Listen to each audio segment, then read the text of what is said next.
तेरा बाप। सार्थक और गायत्री में बहस छिड़ गई। आज गायत्री का सब्र का बांध टूट गया। सार्थक ने जैसे ही उसके पापा का नाम लेकर उसे ताना दिया ही क्या है तेरे बाप ने। गायत्री ने 6 साल तक बर्दाश्त किया, आज वो टूट गई। रोज सुन कर दिया ही क्या है तेरे बाप ने। वो टेबल पर पड़े गिलास को जोर से नीचे पटक कर बोली, जिस बर्तन में खाना बन रहा है वो मेरे बाप का है। जिस सोफे पर टांग फैलाकर सब पसरे हैं वो मेरे बाप ने दिया है। तभी सार्थक की माँ और दादी आ गईं। बोली, ये क्या तमीज है पति से बात करने की। सब गायत्री पर चढ़ पड़ी।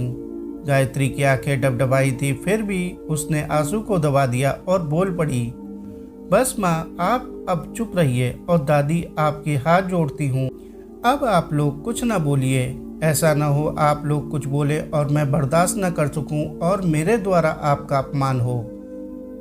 आप बस चुप रहिए। आज मुझे जवाब देना है मेरे बाप ने क्या दिया है। तो सुनिए, क्या कह रही थी, क्या दिया है मेरे बाप ने। ये जो बेड पर आप राजा की तरह फैले पड़े रहते हैं वह भी मेरे बाप ने दिया है। तुम्हारे पूरे खानदान को ब्रांडेड कपड़े दिए थे। सार्थक की माँ बोलने लगती है, संस्कार यही मिले हैं, पति से जुबान लड़ाओ। बिल्कुल सही आपने कहा माँ, मेरे संस्कार खराब है। मेरे पिता का आए दिन अपमान होता है, मैं चुपचाप सुनती हूँ। बिल्कुल मैं बुरी हूँ। मुझे अब तक मेरे पिता की बुराई करने वालों का मुंह तोड़ देना चाहिए था, लेकिन नहीं, मेरे संस्कार बुरे थे। मैं उनकी बुराई सुनती रहती हूँ। बिल्कुल संस्कार बुरे हैं। इतना सब सुनने के बाद भी मैं यहाँ के लोगों को खाना बनाकर खिलाती हूँ, झाड़ू पोछा करती हूँ, दादी के पैर में मालिश करती हूँ। वाकई मेरे संस्कार बुरे हैं। इतना सब करने के बाद भी मैं कुछ नहीं करती। मेरे भाई बाप बुरे हैं और क्या लगता है मैं एक दिन बीमार पड़ जाऊं तो खबर मेरे मायके तक पहुंच जाती है। यहाँ तक पड़ोसी के घर तक बात फैल जाती है, महारानी बीमार हैं।